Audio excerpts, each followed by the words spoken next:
Hi, I'm Jo with WTI, and I'm in my late 40s and I wear my hair curly and straight, so I'm always looking for really great hair mask.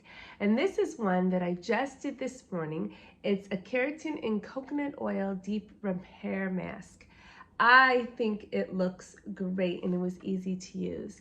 I towel dried my hair and then I just applied a good amount of the moisturizer into the hair, and then I just combed it through and left it there for about 10 minutes. Now with this mask you can leave it on for longer if your hair has more damage. You can also so you could leave it from 3 to 5 or from 7 to 10 minutes. You can also just put a cover, like a hair net over to keep it even more moisturized.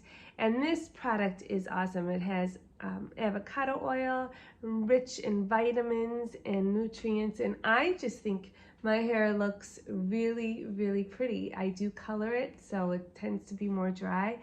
And I'm looking forward to doing this again.